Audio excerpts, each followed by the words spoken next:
Hello everyone, welcome to the channel. In this video lecture, I am going to teach you about the trends in the modern periodic table. In the previous lecture, we have seen about the periodic table, what the periodic table is, how the elements are arranged in the periodic table in terms of increasing atomic number or what. And we have seen how to classify an element into a group or a period, how to find its position in the periodic table.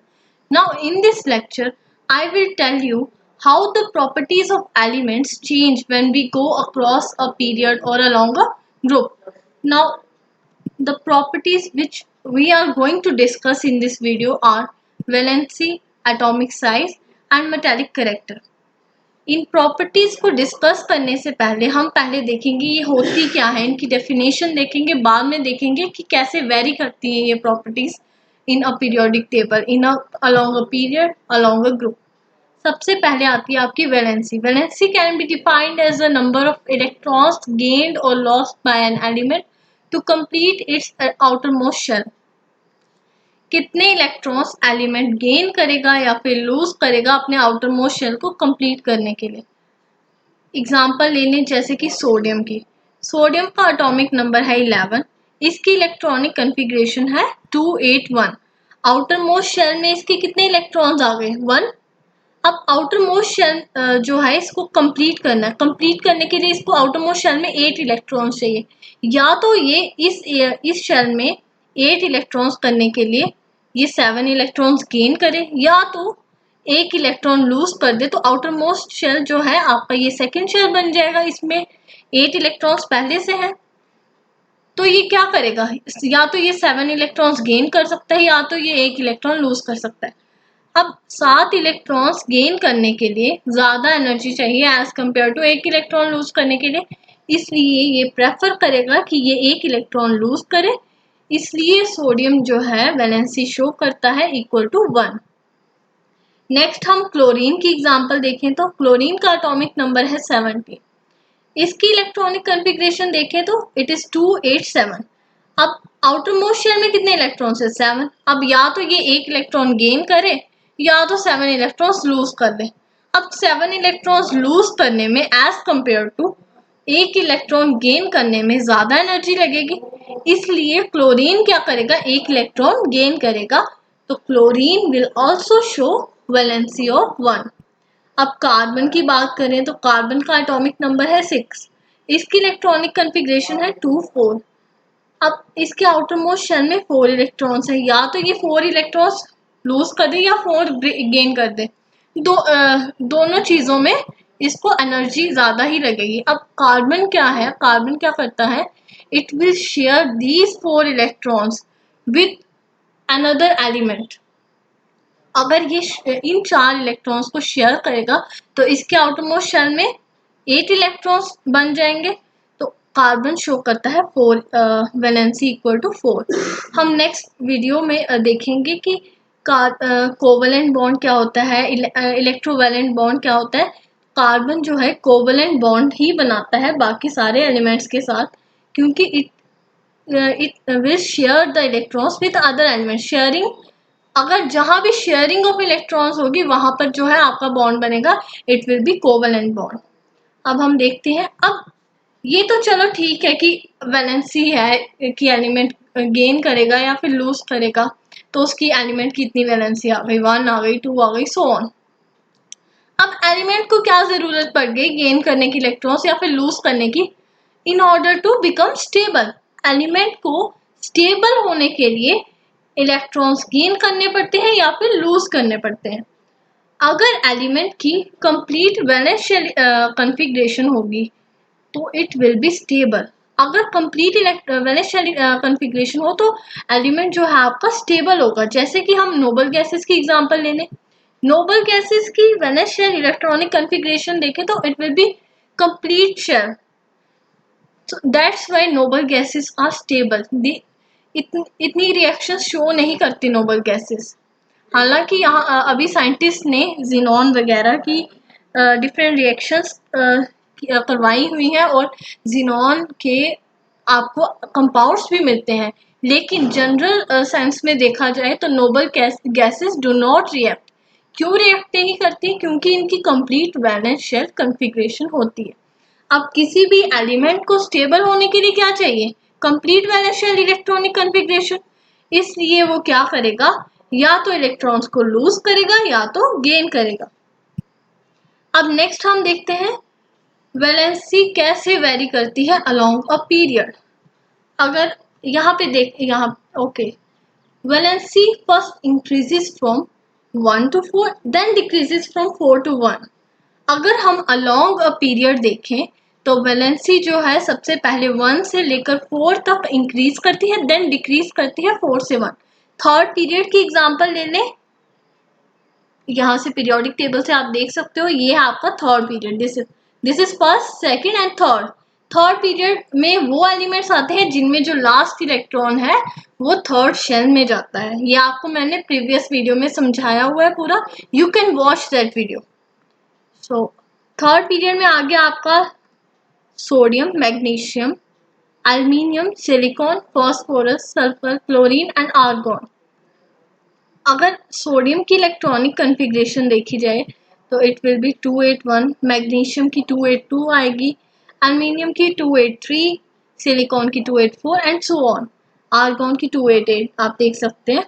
तो valency क्या आ जाएगी? Sodium के पास outer most shell में एक electron है, it will lose that electron to become stable, valency आ जाएगी 1।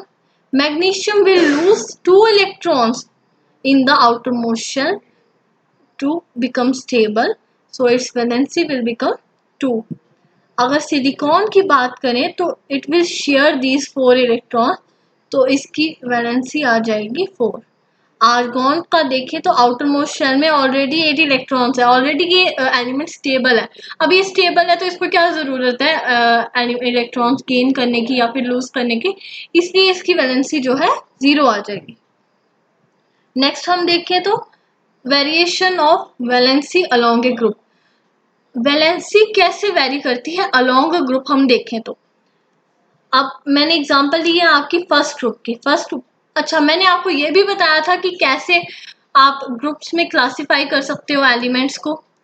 You can watch the previous video in order to see how to classify elements in groups और पीरियड्स। इस video में मैं आपको वो नहीं समझाऊंगी, I will tell only the variation of valency along a group. अगर ग्रुप में देखा जाए तो आपकी जो वैलेंसी है सेम रहती है in a group. For example first group में मैं देखूं तो वही एलिमेंट्स आएंगे जिनके सबशेल में, अब ये आपका एस ब्लॉक है, एस ब्लॉक में वो एलिमेंट्स आएंगे जिनका लास्ट इलेक्ट्रॉन एस सबशेल में जाएगा।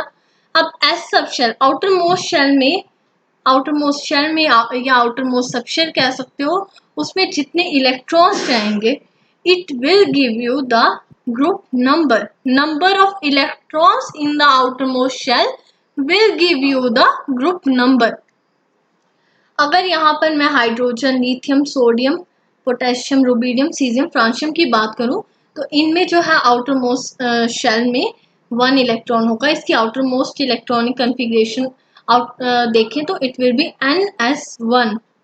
एन मैंने इसलिए लिया हुआ है, जनरल है, and it can be 1 for hydrogen, it can be 2 for lithium, it can be 3 for sodium and so on. जैसे जो वैल्यू एन की होगी वही उसका पीरियड नंबर होगा उस एलिमेंट का। अब सब में NS1 है, सब में आउटर मोस्ट शेल में 1 इलेक्ट्रॉन है, इसका मतलब these will lose that 1 electron to become stable, तो वैलेंसी क्या आ जाएगी इसमें 1 आ जाएगी। ये आपने देख लिया यहाँ तक कि कैसे वैलेंसी वेरी करती है along a group, along a period. Now the next property is atomic size. What atomic size is? It can be defined as the distance between the center of the nucleus and the outermost shell which contains electrons. You can see from this diagram, I have shown the atom of nitrogen. This is the nucleus, this yellow portion is the nucleus and this is the outermost shell. Nitrogen का atomic number है 7, इसकी electronic configuration आ जाएगी 2 5, तो outer most shell में कितने electrons आ जाएंगे? 5 electrons. Outer most shell में आप देख सकते हैं यहाँ पर 5 इलेक्ट्रॉन्स है, 1 2 3 4 and 5। So the distance between this इस न्यूक्लियस के सेंटर से और आउटर मोस्ट शेल तक जितना डिस्टेंस होगा that will be the atomic size. अब हम देखेंगे कि एटॉमिक साइज कैसे वेरी करता है along a period, along a group. Now variation of atomic size along a period. I have shown this first, second and third periods in this figure. Now अगर आप यहाँ पर सेकेंड पीरियड की ही बात करें, lithium, beryllium, boron, carbon, nitrogen, oxygen, fluorine and neon, ये सारे elements हैं आपके सेकेंड पीरियड में। सेकेंड पीरियड में वो आएंगे एलिमेंट्स जिनमें जो लास्ट इलेक्ट्रॉन है वो सेकेंड शेल में जाएगा। फर्स्ट पीरियड में वो एलिमेंट्स आएंगे जिनमें लास्ट इलेक्ट्रॉन फर्स्ट शेल में जाएगा, और थर्ड में वो आएंगे जिनमें लास्ट इलेक्ट्रॉन थर्ड शेल में जाएगा।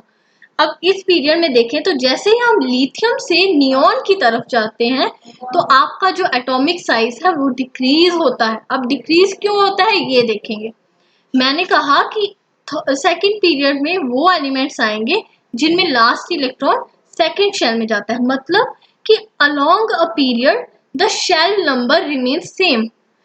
आउटर मोस्ट शेल का जो नंबर है वो सेम रहता है, उसी शेल में जो भी इलेक्ट्रॉन्स ऐड होंगे वो उसी शेल में होंगे, कोई एक्स्ट्रा शेल में नहीं ऐड होंगे। तो अगर जितने ज्यादा इलेक्ट्रॉन्स ऐड होंगे उतने ही ज्यादा प्रोटॉन्स भी ऐड होंगे। अगर प्रोटॉन्स ऐड होंगे तो न्यूक्लियर चार्ज उतना ही इंक्रीज होगा। न्यूक्लियर चार्ज इंक्रीज होगा तो क्या होगा, तो electrons be pulled closer to the nucleus. Nuclear charge increase होगा तो इलेक्ट्रोस्टैटिक अट्रैक्शन इंक्रीज होगी। इलेक्ट्रोस्टैटिक अट्रैक्शन इंक्रीज होगी तो आउटर मोस्ट शेल ज्यादा नजदीक आएगा उसके न्यूक्लियस के, तो आपका एटॉमिक साइज डिक्रीज करेगा। अगर आप अलोंग अ पीरियड देखो तो atomic size will decrease as we move from left to right. आप इस पीरियड में देख सकते हैं कि लिथियम का एटॉमिक साइज सबसे ज्यादा होगा और नियॉन का एटॉमिक साइज सबसे कम होगा। Now we will see about the variation of atomic size along a group. यहाँ पर मैंने आपका लिया हुआ है फर्स्ट ग्रुप। अगर फर्स्ट ग्रुप में हम डाउन द ग्रुप चाहें तो नंबर ऑफ शेल्स क्या करेंगे, इंक्रीज करेंगे। मैंने आपको पहले भी बताया कि फर्स्ट ग्रुप में देखें तो हाइड्रोजन का जो नंबर ऑफ शेल जिसमें लास्ट इलेक्ट्रॉन जा रहा है it is first shell, it is second, third, fourth, fifth and sixth. आप देख सकते हैं कैसे हम हाइड्रोजन से सीजियम की तरफ जा रहे हैं, तो जो आपका शेल नंबर है वो 1 से लेकर 6 तक इंक्रीज हो रहा है।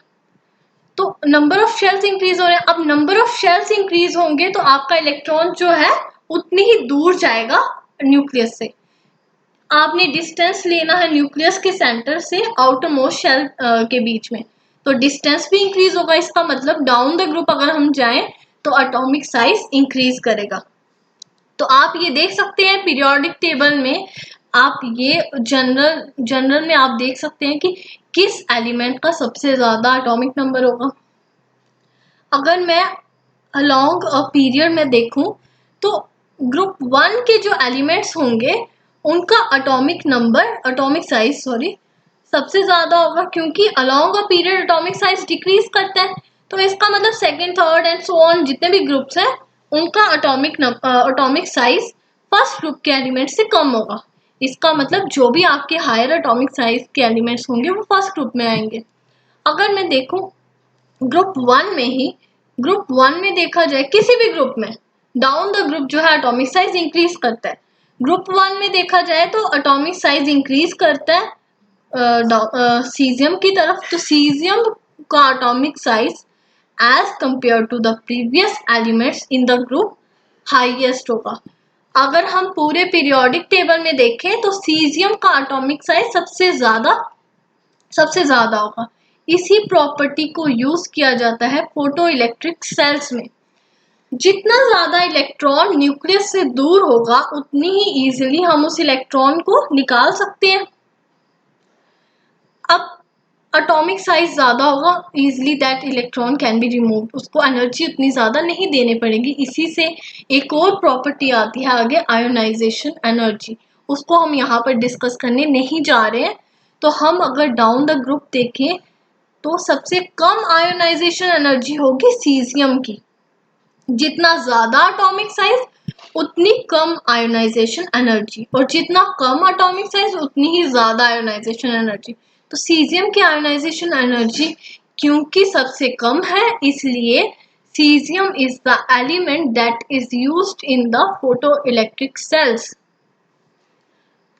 Now next comes the property metallic character. अब मेटालिक कैरेक्टर कैसे डिफाइन करोगे आप? It is the tendency of an element to lose electrons from outermost shell of an atom.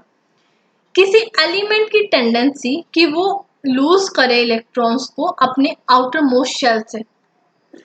अब एलिमेंट को लूज करने इलेक्ट्रॉन्स, लूज वो एलिमेंट इजीली लूज करेगा electrons जिसके इलेक्ट्रॉन्स न्यूक्लियस से ज्यादा दूर होंगे, क्योंकि न्यूक्लियस जो है आपका पॉजिटिवली चार्ज है और इलेक्ट्रॉन नेगेटिवली चार्ज है। दोनों के बीच में फोर्स ऑफ अट्रैक्शन है, तो जितनी ज्यादा दूर होगा electron it can be easily remove. आप ये कह सकते हो जनरल सेंस में कि जितना ज्यादा एटॉमिक साइज होगा एलिमेंट का उतना ही ज्यादा उसका मेटालिक कैरेक्टर होगा।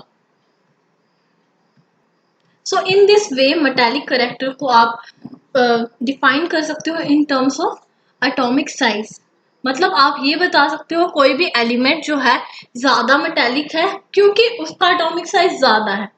किसी एलिमेंट का एटॉमिक साइज कम है तो वो एलिमेंट कम मेटालिक है। अब हम देखेंगे कि जैसे हम ग्रुप में जाएंगे, पीरियड में जाएंगे, तो मेटालिक कैरेक्टर कैसे चेंज होगा। Variation of metallic character along a period. ये इस फिगर में मैंने शो किया हुआ है कि कैसे ये आपके मेटल्स हैं, ये नॉन मेटल्स, ग्रीन वाले जो हैं आपके नॉन मेटल्स हैं, पिंक वाले मेटलॉइड्स हैं, एंड ग्रे पोर्शन जो है these are metals. On moving from left to right in a period metallic character decreases. आप इसको रिलेट कर सकते हो एटॉमिक साइज से, जैसे मैंने आपको पहले बताया। अलोंग अ पीरियड आप देखो, जैसे कि मैं यही सेकेंड पीरियड लूं लिथियम बेरिलियम वाला, तो इसमें along a period atomic size decrease करता है from left to right. Lithium का हाईएस्ट एटॉमिक साइज होगा एंड फ्लोरीन का लोएस्ट होगा। ठीक है, लोएस्ट एटॉमिक साइज कैसे डिक्रीज करता है ये देख लिया आपने। एटॉमिक साइज डिक्रीज कर रहा है तो इलेक्ट्रॉन्स जो है क्लोजर टू द न्यूक्लियस होंगे। इलेक्ट्रॉन्स क्लोजर होंगे न्यूक्लियस के तो दोस्त it will be difficult to remove that electron from the atom, क्योंकि न्यूक्लियस और इलेक्ट्रॉन के बीच में ज्यादा फोर्स ऑफ अट्रैक्शन होगी। अगर मुश्किल है इलेक्ट्रॉन्स को निकालना तो इसका मतलब उसका मेटालिक कैरेक्टर क्या है, कम है, क्योंकि हमने पहले देखा कि metallic character is the tendency of an element to lose electrons. You can see from this figure how this group 1 and 2 elements are metallic in nature, and these p block elements, these are p block elements, these contain non-metals, metalloids as well as metals. अब metals का पता चल गया जो easily electrons loose करते हैं। जो elements easily electrons loose नहीं करते हैं वो होते हैं आपके नॉन मेटल्स। अब एक और टर्म आ गई आपकी metalloid. Metalloid are the elements whose properties are in between metals and non-metals, जिनकी प्रॉपर्टीज मेटल्स और नॉन मेटल्स के बीच में लाई करेंगे। अच्छा, एक और प्रॉपर्टी है मेटल्स और नॉन मेटल्स की कि अगर आप मेटल्स का देखोगे तो मेटल्स जब भी ऑक्साइड्स बनाएंगे, ऑक्साइड्स मतलब लिथियम ऑक्साइड जैसे, जिसका फॉर्मूला होगा Li2O, तो these oxides will be basic in nature. Basic मतलब क्या, अगर आप इनको वाटर में डिसॉल्व करोगे, एक्वस सोल्यूशन बनाओगे, तो these will show basic nature. अगर आप pH पेपर डाल के देखोगे तो इनकी वैल्यू जो आएगी 7 से ज्यादा आएगी pH वैल्यू। और अगर नॉन मेटल्स की ऑक्साइड्स का नेचर देखें तो these will be acidic in nature, and metalloids की oxides जो होंगी these will be amphoteric in nature. You can see from this diagram. Now we will see the variation of metallic character in a group. Down the group मैंने आपको पहले भी बताया कि आपका एटॉमिक साइज जो है इंक्रीज करता है। एटॉमिक साइज के साथ मैंने आपको मेटालिक करैक्टर का रिलेशन बता दिया कि मेटालिक करैक्टर कैसे एटॉमिक साइज के ऊपर डिपेंड करता है। एटॉमिक साइज ज्यादा होगा तो मेटालिक करैक्टर ज्यादा होगा, कम होगा तो मेटालिक करैक्टर कम होगा।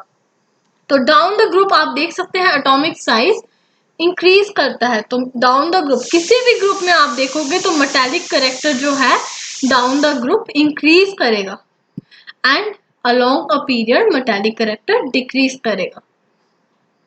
सो thank you for watching this video. अगर आपको ये वीडियो अच्छी लगी हो तो इस चैनल को सब्सक्राइब करना ना भूलें ताकि मैं कोई भी वीडियो डालूं तो आपको नोटिफिकेशन आ जाए। Thank you.